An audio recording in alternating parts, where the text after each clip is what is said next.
صل على رسوله الكريم أما بعد فأعوذ بالله من الشيطان الرجيم بسم الله الرحمن الرحيم وما أرسلناك إلا رحمة للعالمين صدق الله العظيم. سامعین محترم اور معزز ساتھیوں،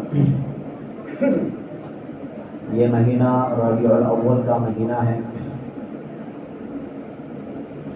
اس مہینے میں ہمارے نبی صلی اللہ علیہ وسلم کی پیدائش ہوئی ہے. جب اس دنیا میں تاریکی پھیل چکی تھی، 500 سال تک کوئی نئے پیغمبر نہیں آئے تھے، ہر طرف اندھیرا ہی اندھیرا تھا. خصوصاً مکہ اور عرب کے اندر تو اور بھی زیادہ جہالت تھی. جس دور کو زمانہ جاہلیت سے تعبیر کیا جاتا ہے، جہاں ظلم و ستم، لڑکیوں کو زندہ قبر میں ڈال دینا، بے حیائی، خانہ کعبے کا ننگے ہو کر طواف کرنا، مرد عورت دونوں. خانہ کعبہ کے اندر 360 بت رکھے ہوئے تھے. ہر قبیلہ، ہر خاندان، بلکہ ہر فرد کا اپنا اپنا بت تھا. لوگ ایک دوسرے پر ظلم کرتے تھے، عورتوں کو اپنی جاگیر سمجھتے تھے. جیسے وراثت میں زمین ایک دوسرے کی طرف منتقل ہوتی ہے، عورتیں بھی منتقل ہوا کرتی تھی. اس زمانے میں عورتوں کا کوئی حصہ ہی نہیں تھا دنیا کے اندر. ایسے ماحول میں ہمارے نبی صلی اللہ علیہ وسلم مکہ کی سرزمین پر پیدا ہوتے ہیں، کیونکہ اسی علاقے کو اس پوری دنیا کا مرکز اور ہدایت بنانا تھا. اور کعبہ جو اس کائنات میں سب سے پہلا گھر ہے اللہ تعالیٰ کا، جب اس دنیا میں کہیں بھی کوئی بھی عمارت نہیں تھی، جب سے کعبہ کا وجود ہے. لیکن زمانے کے اعتبار سے حالات بدلے. کبھی اسی کعبے پر مسلمانوں کا قبضہ رہا، توحید والوں کا قبضہ رہا، کبھی بت پرستوں کا قبضہ ہوا، پھر مشرکین کا قبضہ ہوا. لیکن کعبے کی عظمت سب کے دلوں میں رہی. ایسا نہیں ہے کہ جو غلط قسم کے لوگ کعبے پر قبضہ جماتے تھے تو وہ کعبے کی بے حرمتی کرتے تھے، ایسا نہیں تھا. ان کے دلوں میں کعبے کی عظمت تھی. لیکن ظاہر سی بات ہے، کعبے کو ابراہیم علیہ السلام نے جب تعمیر کیا تھا تو توحید کا مرکز بنا کر تعمیر کیا تھا، اور اس کو قیامت تک کے لیے توحید کا مرکز بننا تھا. اسی لیے اللہ تعالیٰ نے اپنے آخری نبی صلی اللہ علیہ وسلم کے لیے جس جگہ کا انتخاب فرمایا وہ جگہ مکہ ہے، جس کی قسم اللہ تعالیٰ نے قرآن کریم میں فرمائی، وَهَذَا الْبَلَدِ الْأَمِينَ، قسم ہے اس امانت والے شہر کی، لا اقسم بهذا البلد، میں قسم کھاتا ہوں اس شہر کی. یہ مبارک شہر ہے، مقدس شہر ہے، اس کائنات میں سب سے افضل ترین شہر ہے. کعبے کے تھوڑے فاصلے پر ہمارے نبی صلی اللہ علیہ وسلم کا گھر تھا. آج بھی وہ جگہ موجود ہے جہاں ہمارے نبی صلی اللہ علیہ وسلم کی پیدائش ہوئی تھی. وہ جگہ آج بھی موجود ہے، اور اس کو لائبریری کی جگہ بنا دی گئی ہے. مطلب اس میں کوئی رہتے نہیں ہے. اللہ کے نبی صلی اللہ علیہ وسلم اسی جگہ پر 25 سال زندگی گزارے، اور 25 سال کے بعد اگلا 15 سال اللہ کے نبی صلی اللہ علیہ وسلم حضرت خدیجہ رضی اللہ تعالی عنہا کے گھر میں زندگی گزارے. اور وہ گھر بھی کعبہ کے بازو میں ہی ہے، تھوڑے سے فاصلے پر ہے. آج بھی وہ سب نشانی وغیرہ موجود ہے. خیر، اللہ کے نبی صلی اللہ علیہ وسلم جس مہینے میں پیدا ہوئے اس مہینے کا نام ربیع الاول ہے. یہ بات متفق ہے، پوری امت کا اس کے اوپر اجماع ہے کہ اسی مہینے میں ہمارے نبی صلی اللہ علیہ وسلم پیدا بھی ہوئے، اور اسی مہینے میں ہمارے نبی صلی اللہ علیہ وسلم اس دنیا سے پردہ فرمائے ہیں. یہ بھی طے ہے. اسی طریقے سے ہمارے نبی صلی اللہ علیہ وسلم جس دن میں پیدا ہوئے اور جس دن میں اس دنیا سے پردہ فرمائے، وہ دونوں دن بھی ایک ہے، اور وہ پیر کا دن ہے. پیر کا دن، اسی دن میں ہمارے نبی صلی اللہ علیہ وسلم صبح صادق کے وقت اللہ کے نبی صلی اللہ علیہ وسلم کی پیدائش کا وقت ہے، اور تاریخ میں پوری امت میں اختلاف ہے، نہ یہ صحابہ کے زمانے میں طے ہو سکا، نہ صحابہ کے بعد تابعین کے زمانے میں طے ہوا، اور نہ تابعین کے بعد فقہا اور محدثین کسی بھی زمانے میں یہ طے نہیں ہو سکا کہ کوئی ایک تاریخ پر اجماع ہو جائے پوری امت کا۔ ایسی کوئی کتاب سلف صالحین سے نہیں ملتی ہے جس میں یہ نقل کیا گیا ہو کہ پوری امت متفق ہے اس ایک تاریخ پر، کہ یا تو وہ 2 ربیع الاول ہو، یا 8 ربیع الاول ہو، یا 9 ربیع الاول ہو، یا 12 ربیع الاول ہو۔ یہ 4 اقوال ملتے ہیں، اور جتنے بھی بڑے بڑے اسلامک اسکالر جو گزرے ہیں ان تمام نے ان 4 اقوال کا ذکر کیا ہے۔ یہ ان میں سے کسی ایک کو طے نہیں کیا کہ یقینی طور سے یہ والی تاریخ طے ہے، اور اس کی سب سے بڑی وجہ یہی ہے کہ ہمارے نبی صلی اللہ علیہ وسلم کے پیدائش کے دن کا ذکر تو ملتا ہے، لیکن تاریخ کا ذکر نہ قرآن میں آیا، نہ حدیث میں آیا، اور نہ صحابہ نے اس تاریخ میں کوئی عمل کیا جس کی وجہ سے یہ تاریخ محفوظ ہوتی ہے۔ محفوظ ہونے کے لیے ضروری ہے کہ کہیں نہ کہیں اس کا ذکر ملتا، یا اس دن میں کوئی نہ کوئی عمل ہوتا جس کی بنیاد پر یہ تاریخ بھی محفوظ ہو جاتی ہے۔ قرآن کریم میں تو بہرحال یہ تو ساری دنیا جانتی ہے کہ ایسی کوئی آیت نہیں ہے ہمارے نبی صلی اللہ علیہ وسلم کے پیدائش سے متعلق۔ حدیث میں بھی آپ جتنی بھی حدیث کی کتابیں ہیں، آپ حدیث کی کتابوں کو اٹھا لیجئے، آپ کو اس کے اوپر کوئی تاریخ کے اوپر کوئی حدیث آپ کو نہیں ملے گی، اور اسی وجہ سے اختلاف رہا علماء کے درمیان ہمیشہ سے، اور اسی وجہ سے امت میں 600 سال تک ہمارے نبی صلی اللہ علیہ وسلم کے پردہ فرمانے کے 600 سال تک اس تاریخ میں کوئی نیا کام نہیں ہوتا تھا، یہ بھی طے ہے۔ اور یہی وجہ ہے کہ جس زمانے میں حدیث لکھی جا رہی تھی انہوں نے کوئی ایسا چیپٹر قائم نہیں کیا کہ اس تاریخ میں بھی کوئی عمل ہو، کوئی کام ہو جس کو ہم انجام دیں۔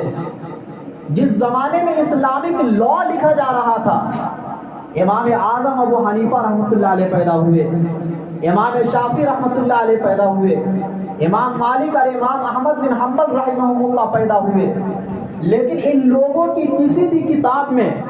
اور ان لوگوں کے مسلک سے متعلق جتنی بھی کتابیں اس زمانے میں لکھی گئی ہے، کسی بھی کتاب کے اندر کوئی ایسا مضمون اور عنوان اس تاریخ کے اوپر نہیں ہے۔ حدیث کی کتاب آپ کھولیں گے، آپ کو ہیڈنگ میں لکھا رہے گا کتاب العیدین، 2 عیدوں کی کتاب۔ اب اس میں وہ سارے احکام آئیں گے، عید الفطر، عید الاضحیٰ کے، کہ اللہ کے نبی صلی اللہ علیہ وسلم نے ان دنوں میں ہمیں کیا کیا کرنے کا حکم دیا، وہ ساری چیز آپ کو ملیں گی۔ آپ کسی مسئلے کی کتاب اٹھا لیجئے جو قانون کی کتاب ہے، اس میں لکھا رہے گا کتاب العیدین، کہ ایک یہ والی عید عید الفطر، دوسری عید الاضحیٰ، اس میں ہمیں کیا کیا کرنا ہے۔ حنفی لوگ اس اعتبار سے مسائل لکھیں گے، شافعی لوگ اس اعتبار سے مسائل لکھیں گے، سب کا حدیث سے ہی نکالا گیا ہے، چاروں امام برحق ہیں، ہر ایک اپنی اپنی کتاب میں دونوں عید کا ذکر کرتے ہیں اور کرتے ہوئے آ رہے ہیں، لیکن 6 صدیوں تک لکھی جانے والی کتاب میں آپ اس تیسری عید کا ذکر نہیں دکھا سکتے ہیں۔ یہ کوئی ایسی بات نہیں ہے کہ جو چھپی ہوئی ہے اور جس کو کچھ لوگوں نے جان لیا کچھ لوگوں نے نہیں جانا۔ اگر ایسا ہوتا کہ کوئی کتاب ہوتی جو چھپا دی گئی تھی لکھنے کے بعد، کچھ لوگوں کے ہاتھ لگ گئی، انہوں نے تلاش کر لیا، اور کچھ لوگوں کو وہ چیز ملی نہیں، اس لیے ان کو معلوم نہیں کہ اس دن میں کیا کرنا ہے، ایسی کوئی بات نہیں ہے۔ اسلام مکمل واضح ہے، اس میں کہیں بھی پیچیدگی نہیں ہے،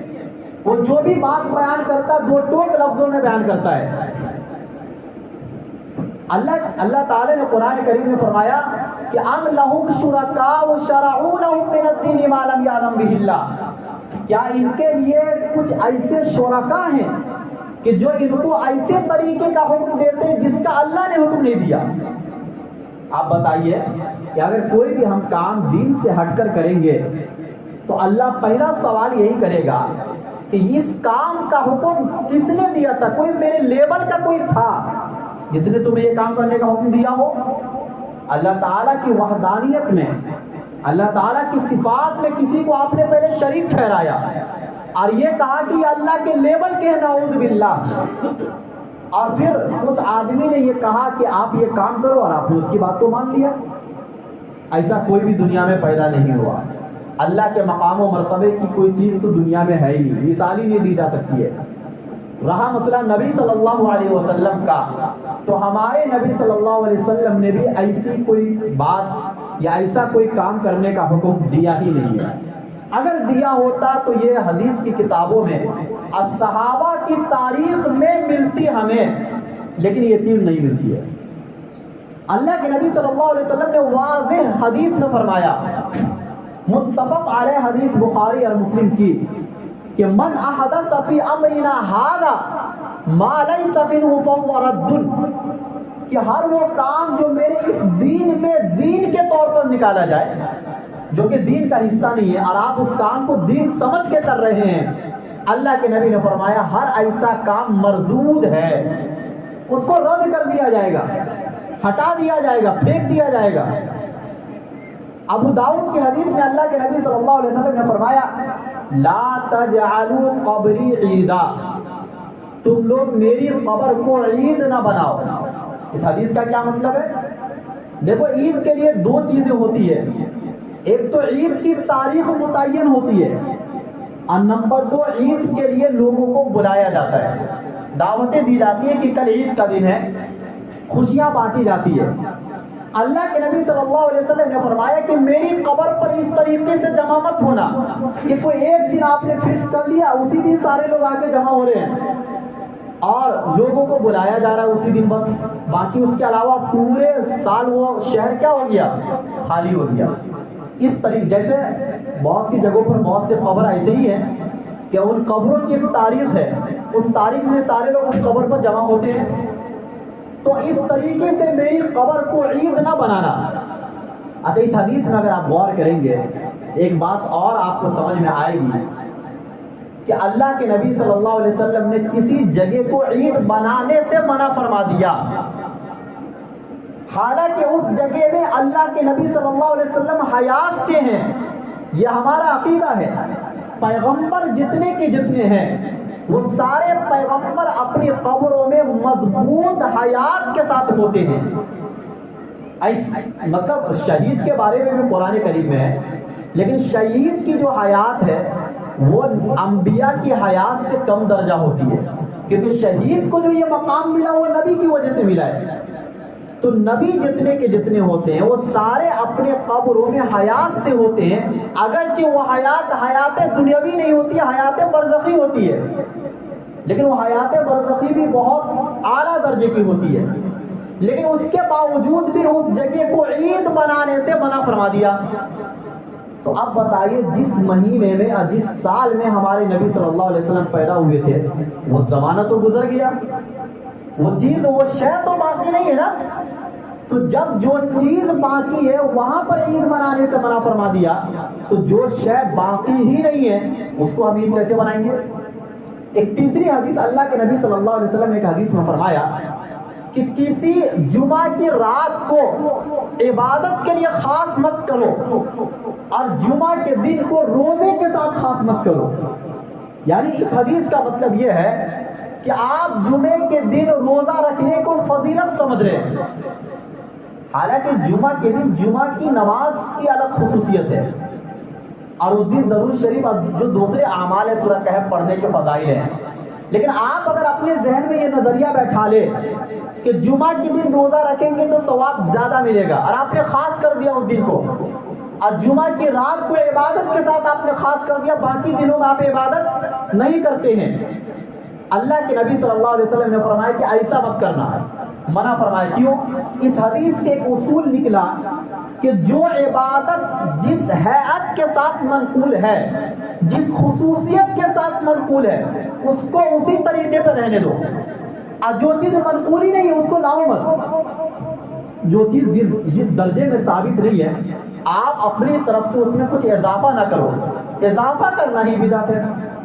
اب عقلی لحاظ سے بھی تھوڑا آپ سمجھیے اس چیز کو۔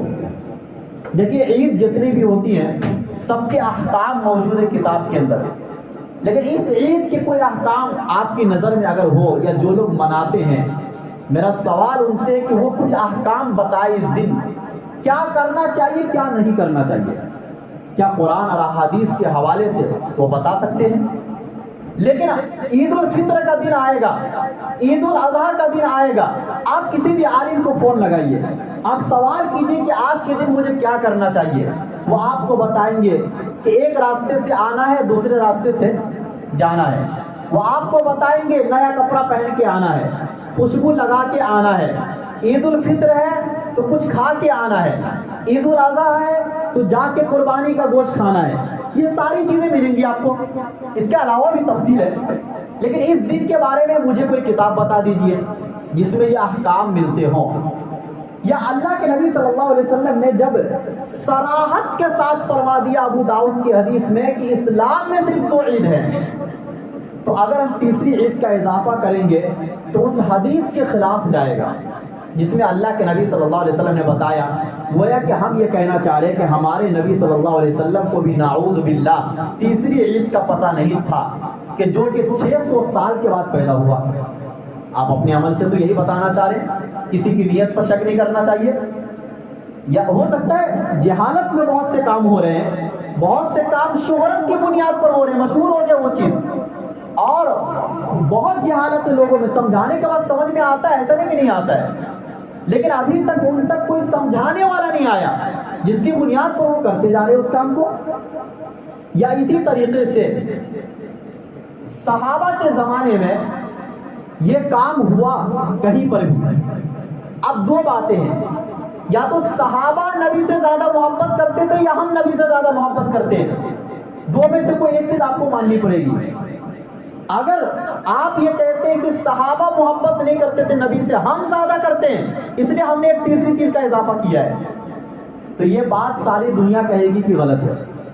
پہلی والی بات صحیح ہے کہ صحابہ زیادہ محبت کرتے تھے نبی سے، ان کی محبت کا تو ہم تصور بھی نہیں کر سکتے ہیں نا، وہ تو اس درجہ محبت کرتے تھے اللہ کے نبی صلی اللہ علیہ وسلم سے کہ اگر اللہ کے نبی صلی اللہ علیہ وسلم کو کسی صحابی نے لوکی کھاتے ہوئے دیکھ لیا تو جب بھی وہ بازار جاتے تھے لوکی خریدتے تھے۔ ان کی محبت کا تو یہ عالم تھا کہ اگر کسی صحابی نے نبی سے بیعت کی اور اس بیعت کے وقت نبی صلی اللہ علیہ وسلم کے کرتے مبارک کا بٹن مبارک کھلا ہوا تھا، انہوں نے اپنی پوری زندگی اپنے کپڑے میں بٹن نہیں لگائی۔ صحابہ کی محبت کا تو یہ عالم تھا۔ یہ میرا ٹاپک نہیں ہے تو میں اس کے اوپر بیان کرتا کہ صحابہ کس طریقے سے نبی سے محبت کرتے تھے۔ اگر نبی نے کسی کے گھر کو ناپسند کیا، پورے گھر کو صحابہ نے گرا دیا، پورے گھر کو گرا دیا۔ ایک مرتبہ اللہ کے نبی صلی اللہ علیہ وسلم کے سامنے ایک صحابی آئے، غالباً ان کے ہاتھ میں سونے کی انگوٹھی تھی، اور ان تک وہ حدیث نہیں پہنچی ہوگی جس حدیث میں اللہ کے نبی صلی اللہ علیہ وسلم نے سونے کی انگوٹھی پہننے سے منع فرمایا، کیونکہ صحابہ کے بارے میں یہی نظریہ رکھنا چاہیے کہ ساری حدیثیں ایک ہی وقت میں اللہ کے نبی نے سارے صحابہ کے سامنے بیان نہیں کیا تھا، اس لیے صحابہ سے ہمیشہ حسن ظن رکھنا ہے۔ تو اللہ کے نبی نے ان کے ہاتھ سے انگوٹھی کو نکال کر پھینک دیا۔ اب اللہ کے نبی کے جانے کے بعد دوسرے صحابی نے فرمایا کہ انگوٹھی کو اٹھا لو، گھر کی عورتوں کو دے دو، چونکہ عورتوں کے لیے پہننا جائز ہے، آپ کے لیے پہننا حرام ہے۔ اس صحابی نے جواب دیا کہ جس انگوٹھی کو نبی نے پھینکا ہو میں کیسے اٹھا سکتا ہوں؟ سونے کی چیز تھی، وہ قیمتی چیز تھی، اس زمانے میں غربت کا زمانہ تھا،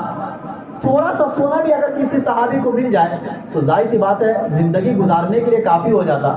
لیکن اتنی غربت کے باوجود بھی نبی نے جس چیز کو پھینک دیا کوئی صحابی اس چیز کو ہاتھ نہیں لگاتے تھے۔ صحابہ کی محبت کا تو یہ عالم تھا، لیکن صحابہ کے 40-50 سالہ دور میں 30 سال تو خلافت کا زمانہ ہے، پھر حضرت امیر معاویہ کا زمانہ آتا ہے، یہ تقریباً 50 سال کا زمانہ ہے، کہ جس زمانے تک صحابہ موجود تھے اکثریت، لیکن ان میں سے کسی بھی صحابہ سے ہمیں اس دن کے اندر کوئی چیز کرنا منقول نہیں ہے، یہ عقل میں آتی ہے بات۔ اسی طریقے سے آپ یہ بتائیے کہ اللہ کے نبی صلی اللہ علیہ وسلم سے ہم اور آپ محبت کرتے ہیں، اور نبی صلی اللہ علیہ وسلم سے محبت یہ ایمان کا تقاضا ہے۔ ان سے محبت کیے بغیر کوئی صرف اللہ سے محبت کا دعویٰ کرتا ہے اور وہ یہ کہتا ہے کہ میں نبی سے محبت کرتا ہوں لیکن نبی کو آخری نبی نہیں مانتا ہوں، پوری امت کا اجماعی مسئلہ ہے کہ وہ انسان کافر ہے، اور اس دور کا بدترین کافر ہے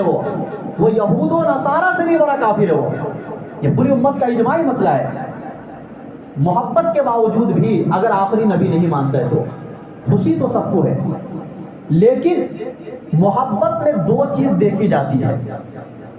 جس سے بھی آپ محبت کرتے ہیں سامنے والے کے مقام و مرتبے کو دیکھا جاتا ہے نمبر 1، اور نمبر 2 سامنے والے کے پسند اور ناپسند کا خیال کیا جاتا ہے، اور یہ ہر ایک کے لیے الگ الگ ہے۔ دیکھیے آپ اپنے چھوٹے سے بچے سے محبت کرتے جو 2 سال کا ہے، اس کا مقام الگ ہے، اس کی پسند ناپسند الگ ہے۔ آپ اس کو کوئی چھوٹا سا کھلونا لا کر دیں گے، یہی اس کی محبت کی دلیل ہے نا بچے کی، اور اس کو جو منہ میں آئے گا آپ بول دیں گے، مقصد ہے ہنسانا اس کو، بچے کو کسی بھی طریقے سے آپ ہنسائیں گے، جو بھی بولا جاتا ہے عام طور سے وہ غلطی بات ہوتی ہے، لیکن بچے کو ہنسانے کے لیے ہمارا پیار میں بولتے ہیں، اس کی خوشی وہی ہے۔ لیکن کیا جس طریقے کی خوشی آپ اپنے بچے سے کرتے اپنے ماں باپ سے بھی ویسے ہی کریں گے آپ؟ بھائی ماں باپ کا ایک اپنا مقام ہے، اور ان کی خوشی یہ ہے کہ آپ ان کی ہر بات مانیں، وہ جیسا چاہتے ویسا آپ کریں، اور ان کی پسند کچھ الگ الگ ہوں گی نا، ماں کی پسند الگ ہے، باپ کی پسند الگ ہے، ان کو جو کپڑا پسند ہوتا ہے آپ وہ کپڑا لا کے دیتے ہیں وقتاً فوقتاً، ان کو جو کھانے پسند ہے ماں باپ کو آپ اپنے گھروں میں وہ کھانے بنواتے ہیں، یہ ان کا مقام و مرتبہ ہے۔ لیکن جو محبت آپ اپنے ماں باپ سے کرتے ہیں ویسا والا آپ اپنی بیوی سے نہیں کر سکتے ہیں۔ پھر بیوی کے پاس جب آئیں گے تو یہاں پر محبت کے انداز بدل جائیں گے، کیونکہ ان کا بھی اپنا ایک مقام و مرتبہ ہے، ان کے نام کو بھی ادب سے لینا ہے، لیکن وہاں پر محبت کے اپنانے کے کچھ الگ طریقے، ایک جنسی خواہش جو اللہ نے رکھی، اگر کوئی اپنی بیوی سے یہ کام نہیں کرتا ہے یہ کہا جائے گا اس کو محبت ہی نہیں ہے، لیکن کیا اس طریقے کی محبت آپ دوسرے رشتہ داروں کے ساتھ کر سکتے ہیں؟ بالکل بھی نہیں کر سکتے، وہاں پر یہ چیز حرام ہو جائے گی۔ تو ہر ایک کی محبت کا اپنا ایک طریقہ ہے، ہمارے نبی صلی اللہ علیہ وسلم کا بھی اپنا ایک مقام ہے، اتنا بڑا مقام کہ خدا کے بعد اگر کسی کا مقام و مرتبہ ہو سکتا ہے تو براہ راست نبی صلی اللہ علیہ وسلم کا مقام و مرتبہ ہے، فرشتوں سے بھی افضل، عرش معلیٰ سے بھی افضل، کعبہ سے بھی افضل۔ اور اسی وجہ سے ہمارے نبی صلی اللہ علیہ وسلم جس جگہ آرام فرما رہے ہیں، اور ہمارے نبی صلی اللہ علیہ وسلم کے جسم مبارک سے مٹی کا جو حصہ براہ راست ٹچ ہو رہا ہے، مٹی کا وہ والا حصہ کعبہ سے افضل ہے، مٹی کا وہ والا حصہ کعبہ سے افضل ہے۔ یہ نہیں، ویسے تو کعبہ افضل ہے اور مکہ مدینہ سے افضل ہے، لیکن مدینے میں وہ جگہ وہ خاص ہے، وہ مخصوص ہے جہاں پر ہمارے نبی صلی اللہ علیہ وسلم آرام فرما رہے ہیں، تو محبت تو ہم بھی کرتے ہیں۔ اسی طریقے سے اصول ہے، ایک اصول یاد رکھیے کہ ہم بدعت کیسے پہچانیں گے۔ بدعت کو پہچاننے کا اصول یہ ہے کہ دیکھیے جس کام کا تقاضا ہمارے نبی کے زمانے میں موجود تھا اس کے باوجود ہمارے نبی نے وہ کام نہیں کیا، اب بعد میں چل کر وہ کام ایجاد ہو رہا ہے، اس کو بدعت کہا جائے گا۔ مثال کے طور پر عیدین کی نماز سے پہلے اذان نہیں ہے، عیدین کی نماز سے پہلے ہم اذان نہیں دیتے ہیں، حالانکہ تقاضا موجود تھا۔ تقاضا کیا تھا؟ لوگوں کو بلانا اذان کے ذریعے سے۔ بھائی جماعت کی جو نماز ہم پڑھتے ہیں اس کے لیے ہم آرام اذان دیتے ہیں، کیوں؟ لوگوں کو بلانے کے لیے۔ اسی طریقے سے عید کی نماز میں تو اور بھی زیادہ تقاضا تھا، کیونکہ یہ سال میں 2 مرتبہ آتی ہے نماز۔ اس تقاضے کے باوجود بھی ہمارے نبی صلی اللہ علیہ وسلم نے اذان کو مشروع نہیں فرمایا، اب اگر بعد میں چل کر کوئی یہ کہے کہ بھائی لوگوں کو پتہ نہیں چلتا ہے کہ نماز کا وقت ہوا یا نہیں، بہت سے لوگ ایسے ہوتے ہیں جو رکعت ہونے کے بعد آتے ہیں، ایک اذان ہم شروع کر دیتے آدھا گھنٹہ پہلے، تو آپ کیا اس اذان کو مانیں گے یا کیا کہیں گے؟ بدعت کہیں گے، کیونکہ ہمارے نبی کے زمانے میں اس کا تقاضا موجود تھا، اس کے باوجود ہمارے نبی نے نہیں کیا۔ اب بعد میں چل کر اگر یہ چیزیں ایجاد ہو رہی ہے تو اس کو بدعت کہا جائے گا۔ اسی طریقے سے 12 ربیع الاول ہمارے نبی کے زمانے میں 23 مرتبہ آیا نبی بننے کے بعد، کتنی مرتبہ؟ اور صحابہ کے زمانے میں خلفائے راشدین کا اگر ہم زمانہ لیتے ہیں تو 30 مرتبہ آیا، نہیں 30 سال میں تو اور بھی زیادہ ہو جائے گا، لیکن اور 50 سال کو اور جوڑ دیجیے آپ، اور 100 سال تک، بلکہ سن 80 ہجری تک کہا جاتا کہ صحابہ کا زمانہ رہا۔ ان تمام زمانے میں جو سال آئے، مہینے آئے ربیع الاول کے، کبھی بھی یہ چیز ہمیں منقول نہیں ملتی ہے کہ انہوں نے کوئی عمل کیا ہو۔ اب بتائیے بعد میں چل کر جب وہ چیز ایجاد ہوئی، حالانکہ تقاضا موجود تھا نا، وہ بھی کوئی ایسا عمل شروع کرتے جس سے لوگوں کو پتہ چلتا کہ نبی کی محبت کی یہ علامت ہے، یہ پہچان ہے، اور یہ اللہ کے نبی صلی اللہ علیہ وسلم یہ بتلا دیتے کہ جو یہ کام کرے گا یہ سمجھ لو کہ مجھ سے محبت کرنے والا ہے، اور جو یہ کام نہیں کرے گا یہ سمجھ لو کہ مجھ سے محبت کرنے والا نہیں ہے۔ لیکن ایسی کوئی چیز ہمیں ملتی نہیں ہے۔ پتہ چلا تقاضا کے باوجود بھی اس زمانے میں یہ کام نہیں ہوا، بعد میں چل کر ہوا، یہی بدعت ہے۔ اب دیکھ لیجئے جمعہ کی دوسری اذان ہم دیتے ہیں، ہمارے نبی صلی اللہ علیہ وسلم کے زمانے میں سارے صحابہ وقت پر آ جاتے تھے، سارے صحابہ وقت پر آ جاتے تھے، لیکن حضرت عثمان غنی کا جب زمانہ آیا تو انہوں نے یہ دیکھا کہ لوگوں میں سستی اور غفلت برتنے لگی۔ اب ایک چیز کا تقاضا نبی کے زمانے میں موجود نہیں تھا، نبی کے زمانے کے بعد اس کا تقاضا آیا۔ اب حضرت عثمان غنی رضی اللہ تعالیٰ عنہ نے تمام صحابہ کی اجماع سے، ایسا نہیں کہ اکیلے انہوں نے کوئی فیصلہ کر لیا، تمام صحابہ کی اجماع سے انہوں نے جمعہ کی دوسری اذان کو مشروع فرمایا، اور امت میں آج تک یہ چلتا ہوا آ رہا ہے۔ لیکن یہ بدعت نہیں ہے، کیونکہ ہمارے نبی کے زمانے میں اس کا تقاضا نہیں تھا، اس کا تقاضا بعد میں پیدا ہوا۔ اب اچھا دوسری بات یہ ہے کہ تقاضا بھی صحابہ تک کے زمانے تک محدود ہے، اس کے بعد کسی دوسرے عمل کو ہم ایجاد نہیں کر سکتے دین کے نام پر، کیونکہ صحابہ کی سنت کو فالو کرنے کا حکم نبی نے دیا ہے، علیکم بسنتی وسنت الخلفاء الراشدین المہدیین۔ خلاصہ کلام یہ نکلا کہ خوشی ہمیں نبی کی پیدائش پر ہے، لیکن اگر اس طریقے سے آپ خوشی منانے لگ جائیں گے تو آپ مجھے یہ بتائیے کہ جس دن ہمارے نبی بنے تھے کیا وہ خوشی کا دن نہیں ہے؟ آپ اس دن کوئی جلوس نہیں نکالتے ہیں؟ جس دن مکہ فتح ہوا تھا کیا وہ دن خوشی کا دن نہیں تھا؟ رمضان کا مہینہ تھا، کیا آپ اس دن خوشی مناتے ہیں؟ جس دن اسلام کے مکمل ہونے کا اعلان ہوا تھا، عرفہ کا دن، سب سے بڑی خوشی کا دن وہ دن تھا کہ جس دن اللہ نے یہ اعلان کر دیا کہ آج میں نے دین کو مکمل کر دیا ہے۔ کیا اس دن ہم اور آپ کوئی جلوس نکالتے ہیں؟ جس دن بدر کے میدان میں ہمارے نبی صلی اللہ علیہ وسلم کو فتح ہوئی تھی، کیا ہمارے نبی کو خوشی نہیں ہوئی تھی؟ لیکن کیا ہم اور آپ اس دن خوشی مناتے ہیں؟ جس دن حضرت نبی صلی اللہ علیہ وسلم کی شادی حضرت عائشہ سے ہوئی تھی، دیگر ازواج مطہرات سے ہوئی تھی، تو شادی کا دن تو خوشی کا دن ہوتا ہے، تو کیا ہم ان دنوں میں ہم خوشی مناتے ہیں؟ یہ کیا بات ہوئی کہ حضرت حسین رضی اللہ عنہ کی پیدائش کا دن ہم نہیں مناتے ہیں لیکن ان کے غم کا دن مناتے ہیں، ادھر ہمارے نبی صلی اللہ علیہ وسلم کی وفات کا دن نہیں مناتے ہیں، پیدائش کا دن مناتے ہیں۔ ادھر اس میں مزہ آ رہا تھا اس کو ہم نے منا لیا، ادھر اس میں مزہ آ رہا تھا اس کو ہم نے منا لیا۔ اس کے علاوہ اگر کوئی بات ہے تو آپ مجھے سمجھا سکتے ہیں۔ بات تو دراصل یہی ہے، ہمارے نبی صلی اللہ علیہ وسلم کی وفات اسی مہینے میں ہوئی ہے، یہ پوری امت کا اجماعی مسئلہ ہے، تو ایسا کیوں نہیں ہوتا ہے کہ ایک تاریخ میں ہم غم کا دن منائے اور ایک تاریخ میں ہم خوشی کا دن منائے؟ ایک ہی دن ایک ہی مہینے میں دونوں چیزیں جمع ہیں، لیکن ہم وہ والا کام نہیں کرتے کیونکہ اس میں مزہ نہیں آئے گا۔ حضرت حسین رضی اللہ عنہ کی شہادت کے غم کے موقع پر جو ہم غم مناتے ہیں تو چونکہ اس میں مزہ آتا ہے، ایک عمل کو ہم نے مشروع کر لیا نا، تو وہ اسی کے ذریعے سے ہم مناتے ہیں۔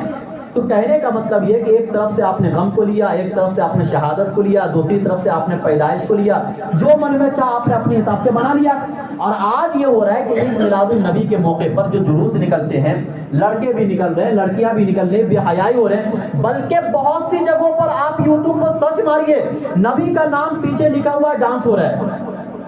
ڈی جے بج رہے ہیں، گانے بج رہے ہیں، اور یہی جھنڈے جو آپ لگاتے ہیں 2 دن کے بعد زمین کے نیچے ملے گا آپ کو، اور اس کے اوپر ہزاروں لوگ چلتے ہیں چپلوں کے ذریعے سے۔